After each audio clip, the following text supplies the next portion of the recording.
Hello, my name is Wendy Marshall and I'm a volunteer at the Old Police Cells Museum in Brighton. My film focuses on policing in the 1960s, a period of significant change, especially for young women who were entering the workforce in greater numbers, earning an independent living, and seeking lives that were significantly different from their mothers. Police forces in the UK were also undergoing significant change and needed to recruit more women into their ranks. This brought sharply into focus debates around what were appropriate roles for women in the police force and how to make the police an attractive career for them.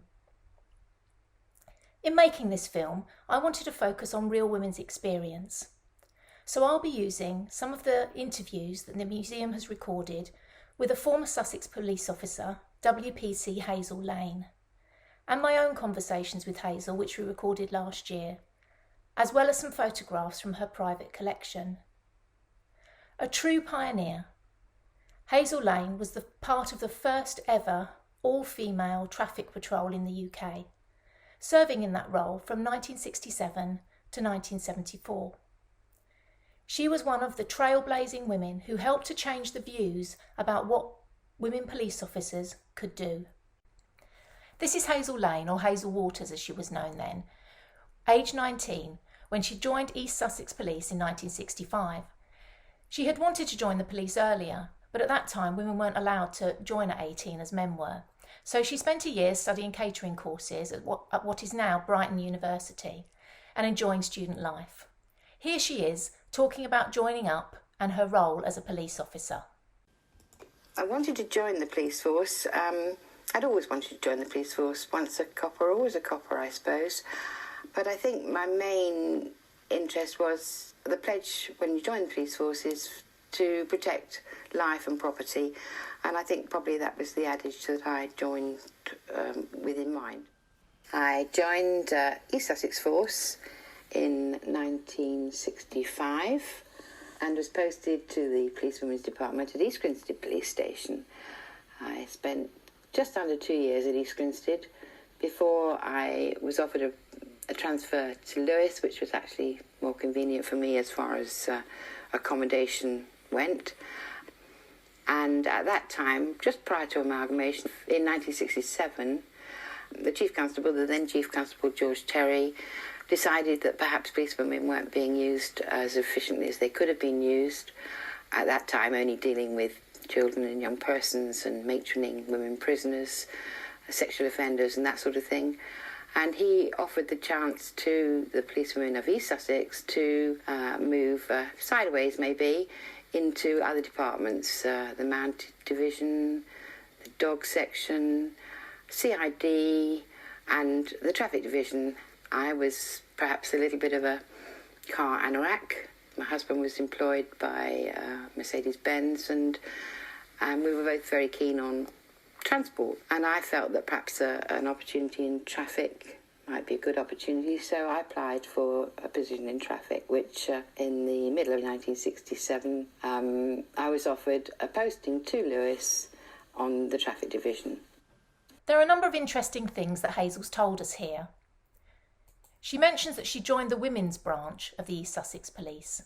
She also talks about the roles that women police officers usually performed. At that time, women's police divisions were completely separate to men's, and as she noted, there were only specific jobs that women were allowed to do. A Metropolitan Police Working Party report on women police in 1962, led by Shirley Beck, Chief Superintendent of the A4 Women's Department, noted that jobs for women were restricted to areas concerning women and children. For example, escorting and custody of women and children, juvenile and matrimonial courts, missing persons, police raids where women or young people might be found, taking statements in indecency cases, school crossing patrols, and taking shorthand. This was something that some senior police officers, like Shirley Beck, and George Terry, Chief Constable of East Sussex Police, were keen to change. This promotional material for Sussex Police from the late 1960s mentions the female traffic patrol and says that some women may even be trained as detectives. But it also gives a good sense of the expectations of women police officers at the time. It says, "Women are part of the team. The fact that they are women is relevant only in the sense that they have special responsibilities in all police work connected with children, young people and women. Much of their work can be classed as preventative, such as giving a cautionary word to girls who have got into bad company." We might reasonably feel infuriated to think about women police officers being restricted to lesser roles, and certainly some women did feel frustrated at not being allowed to do the same work as their male colleagues. But in doing so, it is important not to underestimate the very worthwhile work that women police did at this time, and to remember that women police officers did feel that what they were doing was important. And I can imagine that the women who found themselves in dealings with the police at this time might also have felt hugely appreciative at having a woman police officer on their case. The opening up of some roles to women in the late 1960s coincided with the formation of larger county-wide forces and the need to recruit more women into the police. Sussex Police was formed after the amalgamation of smaller regional forces in 1968, and it was just prior to this amalgamation in 1967 that Hazel Lane changed roles to be in the country's first ever female traffic crew. Certainly it seems that Chief Constable George Terry understood the publicity value of his new women's patrol. Sussex Police made sure that Hazel and her colleague Joy received a lot of media coverage, tipping off the papers when they went out on patrol. Hazel and Joy were featured widely in the local and national press in 1968. However, they had to contend with being called traffic dollies and with headlines such as "Meet the Petticoat Patrol" and "Glamour at the Wheel," which reflected more interest in their gender than in their duties. From speaking to Hazel, I understood that, whilst not exactly happy about how she was described in the press or treated by some of the male motorists she had to deal with, she felt it was something that just came with the job and that she just had to put up with. However, she also understood that she was a trailblazer, and she was determined to be seen performing the job properly, as this conversation shows. We worked in the Sussex Constabulary District, and that meant that we worked from virtually this boundary, the A23, right out to Rye, on the other way. So the whole, which was great, because it gave us a big area to go and do what we wanted to do. He wanted to use us as as an advertising sort of thing. So, if the girls were going to be in Rye, everybody told the girls could be in Rye in their sports car, blah, blah, it was that sort of thing. But the girls who were in Rye in their sports car were, in their minds, there to do work. So they weren't just going to be goggled at, it was... So we made sure we did our work, and we found offenders, and we found speeders, and we booked people, which was great. Much of the newspaper coverage focused on their roles as speed cops, and some articles even warned men against breaking the speed limit just so that they could be pulled over by the lovely ladies of the traffic patrol. But that was only one part of the job, as Hazel explains here. Contrary to popular belief, I don't think we spend an awful lot of time catching speeders.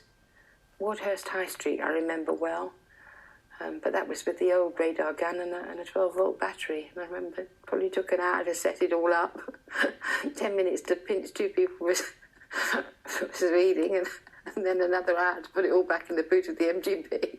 Seemed to be a bit of a waste of time. We weren't necessarily just restricted to traffic jobs anyway. If there was a shout on the radio, and we were the closest car, whatever the issue was, we would, attend. Not necessarily deal with it, depending on what it was. I think we probably dealt with more road traffic things than general things.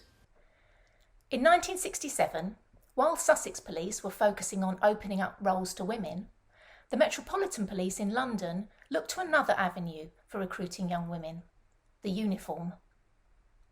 In September 1967, the Met launched a new modern uniform for women, designed by internationally famous couturier Norman Hartnell, the first new redesign since 1946. The Queen's dressmaker, Norman Hartnell, designed the uniform, and the Queen's milliner, Simon Mirmont, designed the cap. Not unlike those worn by the French police, it sets off the new regal line for London's police women. Old on the left, new on the right. The whole idea is to express the new with-it image of Scotland Yard and encourage recruiting. A black bow tie instead of the necktie. The cape in wool velour should help the swinging London cop idea. It's less bulky than a greatcoat too, and it's the first uniform change in 17 years. Sir Robert Mark, Commissioner of the Metropolitan Police in the 1970s, hailed the new uniform as a success and said that the recruitment of women rocketed after its introduction, though this may have been a result of the huge publicity and international news coverage that the uniform received, rather than the uniform itself. It's fair to say, from reading accounts from serving women police officers, that the uniform was not well received. In fact, it was called the most impractical uniform ever worn by the Metropolitan Women Police. According to the women who wore it, the skirts had no pleats and had to be hoisted up so that they could run. The hat did not have hard protection like men's helmets. Jacket pockets were useless and the cape was cold in winter. In uniform terms, Norman Hartnell's design was relatively short-lived, being replaced after only 5 years. Back in Sussex, Hazel Lane, who was also issued with the new Hartnell uniform, was having her own battles to get the uniform that was fit for the job. The first fight was over hats. Here is a story that Hazel told me, which is almost too strange to be believed. Traffic officers wear white on top of the hats. Yeah. But the traffic officers, female traffic officers, didn't wear white because there was no facility, nobody made white hats. So the chief constable, George Terry, who else, said, paint the hats white. So we said, well, what do you mean paint them? Well, get some emulsion and paint them. So we painted our hats white with emulsion at the end of a tour of duty. And we leave them to dry in the garage with the car overnight, and then we put them back on the next morning. But they had a pretty rough treatment.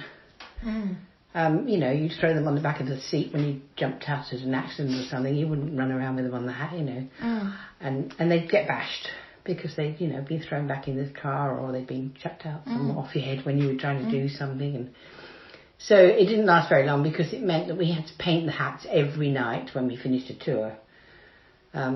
So they were smart for the start next morning, which was great, except they got heavier and heavier and heavier because we put more and more paint on them. And we went to the chief and said, it's no good, we're getting headaches, we can't, So he scrapped the idea. But it did last for about 6 months. The next battle was over trousers. The women of the Sussex Traffic Patrol had been specially issued with boots, as the photos show. But policewomen at that time were not allowed to wear trousers on duty. Here is part of a conversation I had with Hazel about this. We really weren't interested in what we had to wear, and this was only an issue because we said, look, if we're going to be climbing in and out of MGB cars, which is what we were, it's difficult enough to get in and out of an ordinary car in a skirt, But if you're screeching to a halt at an accident and you're flying the window, the door open, and you're rolling out the car because you've got to get to somebody who's seriously hurt, you need to. So we did fight for the trousers, and at that time, I do remember that we had trousers for a good 6-7 years at least before any of the girls did. At least that. Hazel won her battle for trousers in 1968, but it was not until 1976 that the Metropolitan Police announced that trousers would now be available as standard issue to uniform branch women, though still not permitted for attending court or working indoors. There is a sense from hearing women's accounts of the battle going on at this time for women to be accepted into a wider range of roles, but also to have a uniform that met their needs. Jennifer Craik, in her book Uniforms Exposed, has said, "The campaign to wear uniforms that were better suited to the physical tasks was mirrored by the rhetorical battle as to whether it was appropriate for women to undertake those roles." In 1970, the separate women's and men's departments of the police force began to be disbanded, and women police officers were integrated into the general establishment, bringing greater parity with policemen, though notably not in relation to pay, and increasing the range of roles women were able to perform. But working together with men in integrated police departments may have only sought to highlight the problems that women faced in entering a male-dominated and traditionally macho workplace. Hazel Lane has said that she did not experience too many problems with sexist attitudes from her male colleagues and was largely treated as one of the boys by the rest of the traffic division. But a multitude of accounts told by women police officers in print and in TV documentaries tell a different story, and it is important not to ignore this. From inappropriate sexist language, which might still be referred to as banter, to humiliating initiation ceremonies such as the widespread practice of station stamping, where a new police officer would have her buttocks or breasts stamped in front of her male colleagues, to women being placed in actual physical danger during night shifts with male colleagues. It is clear that many women were having to negotiate sexism from male colleagues and find strategies to deal with it and keep themselves safe, often by finding out who the good guys were and trying to avoid others. One of the battles Hazel Lane did not manage to win during her time in the police force was over flexible working. And of course it is a battle that women in the police force and other professions still face today. Unlike large numbers of police women, Hazel returned to work after getting married. But after her maternity leave, she felt unable to continue and left the police force 10 years after she joined. Here she is, talking about that. I think I expected to be in the police force for some time. Always wanted to be a policewoman. And I expected to serve for a worthwhile period of time after the expense of being trained.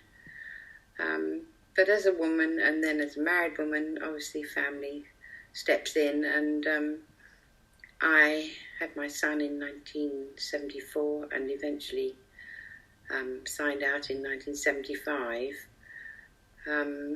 But in those days, there was no opportunity for part-time mums. It was full-time or nothing, whereas today, a lot of police officers work part-time and manage to sort family care out around their hours. Had I had the opportunity to go back part-time, I think I probably would have stayed and served for an awful lot longer. It is clear that the 1960s were a period of significant change for women in the police force, both in terms of the numbers of young women joining and the roles that were just beginning to be opened up to them. But without trailblazers, such as Hazel Lane in traffic patrol, and other women joining the mounted police, dog patrol and CID, showing what women could achieve, things may have been very different. And we should stop for a moment to consider the incredible bravery, resilience and resourcefulness of those policewomen who were the first to challenge expectations in a hugely male-dominated environment. While strides were made towards equality in work that policewomen do, the battle for equal pay took longer. And there are still battles being fought even today around the representation of women in policing, maternity rights and flexible working. Thank you for watching this film, which is part of the Not On My Watch project produced by the Old Police Cells Museum in Brighton.